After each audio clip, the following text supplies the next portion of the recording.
안녕하세요. 일신사입니다. 저희 채널에는 신박한 사연들이 많이 있으니 많은 분들의 구독 부탁드립니다. 이번 사연은 못된 시어머니를 내쫓았더니 신우가 모시고 가서는 다시 모셔가라 해서 시원하게 거절했다는 며느님의 사연인데요. 함께 보시겠습니다.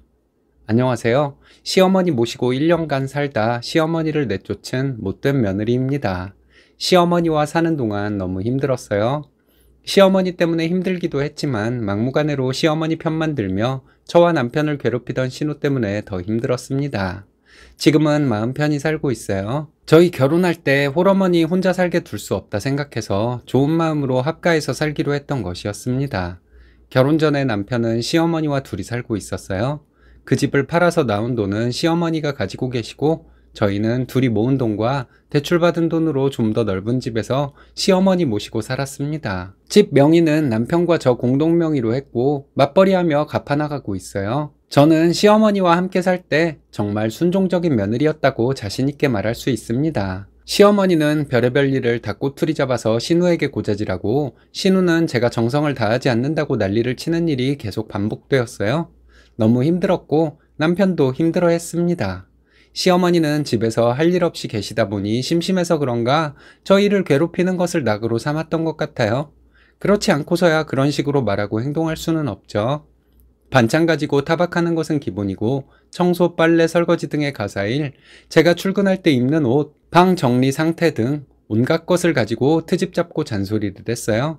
시어머니는 본인 기분이 좋을 때는 자상한 말투로 말씀을 하시는데 그러면서 본인 같은 시어머니가 세상에 어디 있냐는 식으로 말씀하셨습니다. 하다 트집 잡을 것이 없으니 저희 방 정리 상태를 가지고 잔소리를 하시더군요. 시어머니는 혼자 사실 때 그렇게 깔끔하게 해놓고 사시던 분도 아니었습니다. 그런 분이 이런 식으로 청소나 정리 상태를 가지고 지적하고 잔소리를 하셨던 걸 보면 생트집을 잡았던 것이라고 생각돼요. 살림하는 것도 그렇지만 시어머니는 제가 야근하고 늦게 들어오는 것도 마음에 안 든다고 하셨어요. 야근하고 집에 들어온 저에게 시어머니는 매번 일찍 다니라고 잔소리를 하셨습니다. 친구 만나러 외출하는 것도 마음에 안 들고 친정에 다녀오는 것도 뭐라고 하셨어요. 신우는 가끔 주말에 와서 하루 자고 갔는데 말이죠. 저는 친정에 가서 자고 온 적도 없었습니다. 도저히 참다 못해 시어머니와 한바탕 하게 되었어요. 퇴근해서 들어와서 옷 갈아입으려고 옷장을 열면 옷 위치가 바뀌어 있고 속옷 위치도 바뀌어 있고 화장대 위에 화장품과 액세서리 등도 위치가 다 바뀌어 있었습니다. 작은 쓰레기통이 화장대 옆에 있었는데 시어머니는 그게 마음에 안 든다며 갖다 버리셨어요. 시어머니는 심심해서 이러시는 것 같았습니다. 제가 정리정돈을 못하는 편도 아니고 제가 정리한 대로 그냥 두는 것이 시어머니가 손대는 것보다 차라리 더 깔끔해 보였는데 말이죠. 너무 스트레스를 받아서 시어머니에게 우리 방을 정리하는 것은 하지 말아달라 부탁을 드렸지만 시어머니는 안 들으셨어요. 남편도 시어머니에게 여러 번 말씀을 드렸지만 시어머니는 대꾸도 하지 않고 하던 대로 하셨습니다. 이거 저 괴롭힌 거 맞죠? 옷이나 물건들 티나게 위치 바꿔놓고는 제가 또 저희 방에 들어오셨냐 물으면 그런 적 없다, 사람 의심하지 말아라 화를 내시며 방으로 들어가 버리시고 정말 미쳐버릴 것 같다고 남편에게 말하니 남편이 문을 잠그고 열쇠를 가지고 출근하자 했습니다. 그렇게 했지만 소용이 없었어요. 문고리가 젓가락 같은 것으로 열리는 것이었거든요. 도저히 안 되겠어서 남편이 철물점에 가서 문고리를 새로 사다가 바꿨습니다. 그리고 남편과 제가 열쇠를 하나씩 가지고 출근했어요. 시어머니는 문을 왜 잠그고 다니냐고 너네 뭔 죄라도 짓고 사냐고 하시더군요. 남편이 시어머니께 좋게 말씀드렸어요. 저희 방에 들어오지 마시라 해도 안 들으셔서 이렇게 하는 것이라고요. 그래도 시어머니는 계속 문 잠그지 말라고 하셨는데 시어머니가 그런 말씀을 하실 때마다 남편이 우리 방에 신경 쓰지 마시라고 좋게 말씀드렸습니다. 그래도 시어머니가 집착을 하시니 남편이 우리 방이 그렇게 좋으면 방을 바꿔드리겠다고까지 했어요. 시어머니는 또 자리를 피해버리셨습니다. 남편과 저는 너무 힘들어서 진지하게 분가를 고민하게 되었습니다. 저는 퇴근하고 친구를 잠시 만나고 있다가 남편이 그날 야근이라서 남편 끝나는 시간에 맞춰서 함께 집에 들어갔는데 저희 방 문의 문고리 부분이 부서져서 너덜너덜한 상태로 있더군요. 남편이 시어머니에게 무슨 일이 있었던 거냐고 물었더니 시어머니는 그러게 왜 방문을 잠그냐며 되려 소리를 지르셨습니다. 시어머니 친구분이 여행을 간다고 가방을 빌려달라고 했는데 방문이 잠겨 있어서 어쩔 수 없이 방문을 부쉈다고 하더군요. 그러길래 내가 방문 잠그지 말라고 하지 않았냐? 급할 때 이런 일이 생길까봐 잠그지 말라 했던 것이다. 정말 당당하게 말씀하시더라고요. 그동안 쌓인 것도 있고 부서진 문을 보니 너무 화가 나서 그래도 이건 너무하신 거다. 우리에게 전화라도 하면 되지 않냐? 그 아줌마 오늘 당장 여행 가시는 것도 아니지 않냐? 바로 앞동 사시는데 저희 퇴근하고 갖다 드려도 되는 것 아니냐? 우리 가방인데 왜 우리에게 말도 없이 마음대로 빌려주고 말고 하시냐? 정신없이 시어머니를 쏘아붙였습니다. 시어머니는 어른에게 말대꾸를 한다고 소리를 꽥 지르시고는 방으로 들어가서 신우에게 전화로 고자질을 하더군요. 울면서 전화를 하셨습니다. 남편도 너무 화가 나서 당장 집 알아보고 나가자 하면서 저에게 사과하는데 남편이 좀 가엾더라고요. 아니나 다를까 잠시 후에 신우로부터 전화가 왔습니다. 매번 이런 패턴이었죠. 시어머니의 억지, 저희와 티격태격, 신우에게 고자질, 신우가 난리침. 시어머니도 문제지만 전후 사정은 듣지도 않고 저희에게 화를 내는 신우도 큰 문제였습니다. 그렇게 편들어주는 딸이 있으니 시어머니가 기고만장했던 것 같아요.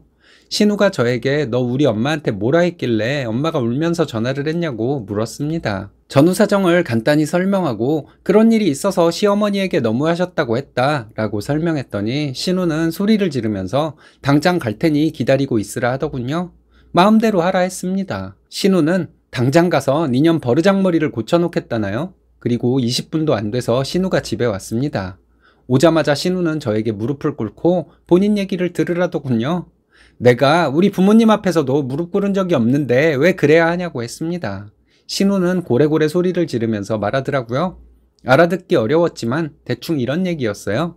너희가 어른한테 따질 수가 있는 거냐? 그러게 왜 문을 잠그고 다녔냐? 애초에 방문을 잠그고 다니지 않았으면 이런 일이 생겼겠냐? 너희는 생각이 없는 것들이다. 어른 모시고 살면서 불편함 감수하고 사는 거지. 너희들이 생각이 없는 것들이란 걸 그렇게 티를 내야겠냐? 우리 엄마 무시하지 마라. 너까지 거한테 무시당할 만한 사람 아니다. 인신공격을 당하니 저도 너무 화가 나서 신우에게 말했습니다. 내가 어머님을 무시한 것이 아니라 어머님이 우리를 무시한 것이다. 위아래 상관없이 함께 살려면 서로 지켜야 할 선이 있는 거다. 어머님이 우리 방에 안 들어오면 될 일이었다. 라고 했습니다. 신우는 저에게 가정교육을 그따위로 받았냐더니 당장 우리 엄마한테 무릎 꿇고 사과해라. 사과 안 하면 가만 안 있는다 하더군요. 남편이 신우에게 누나가 가만 안 있으면 어쩔 거냐고 비아냥대면서 엄마가 자꾸 문제를 일으키는 게 다 누나가 이런 식으로 행동하기 때문이라고 말했습니다. 신우는 남편에게 너도 똑같은 새끼라고 어디서 이렇게 막대먹은 걸 주워와서 집안을 시끄럽게 만드냐고 하더군요. 남편 표정이 갑자기 웃는 표정으로 바뀌더니 여기서 막대먹은 건 엄마랑 니년이라고 엄마가 원래 아무렇게나 행동하는 사람이고 그걸 닮은 너도 같은 인간이라고 이젠 지긋지긋하다 했습니다. 그렇게 엄마 걱정만 하고 사는 네가 엄마를 모시고 살면 되겠다고. 우리 이제 엄마랑 하루도 같이 못 살 것 같으니까 네가 집에 모시고 가서 있으라고 했습니다. 신우는 엄마를 이런 것들에게 한시도 못 맡긴다고 하더니 엄마 가자 이러더군요. 시어머니는 옷을 싸가지고 신우와 함께 신우 집으로 갔습니다. 그렇게 시어머니가 신우네 집으로 가고 일주일도 안 돼서 신우에게 전화가 왔더라고요. 업무 중에는 제가 핸드폰을 무음으로 해놓는데 퇴근 시간 다 돼서 핸드폰을 보니 오후에만 부재중 전화가 8통. 퇴근해서 신우에게 전화를 해보니 반성 좀 했냐더군요. 반성해야 할 사람은 어머님과 형님이라 생각한다고. 말 같지 않은 소리 하려면 전화하지 말라 말하고 전화 끊었습니다. 다음날 남편에게 신우가 전화를 했었대요. 시어머니와 도저히 못 살겠다고 모셔가라고 했다네요. 남편은 엄마와 못 산다 하지 않았냐? 엄마 나머지 짐도 누나네 집으로 붙일 테니 모시고 살아라 했답니다.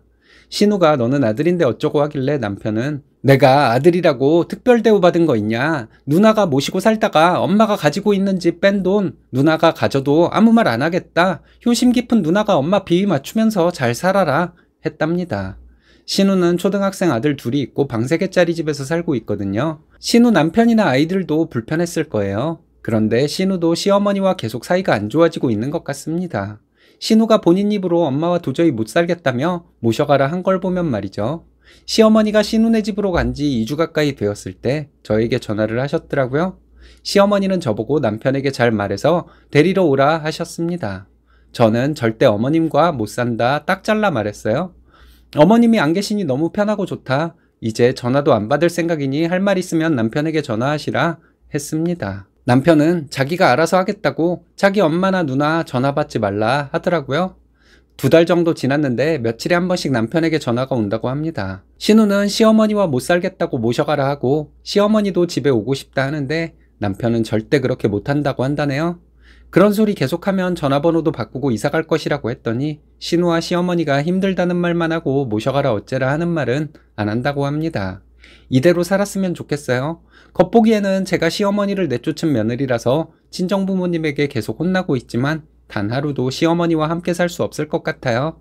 어른한테 큰소리치며 대든 것은 저와 남편이 잘못한 거겠죠. 하지만 말도 안 되는 행동을 일부러 하듯이 계속 하시는 시어머니, 본인 엄마 편만 들며 자기 앞에서 무릎 꿇고 훈계를 들으라던 신우, 다시는 안 보고 싶습니다. 여러 가지 말도 안 되는 상황에서 이성을 잃지 않은 쓰니님 부부가 대단하신 것 같네요. 남편이 이성적인 분이라 다행입니다. 시어머니와 신우에 대해 신경 끄고 두 분만 생각하며 사시면 될 것 같은데요.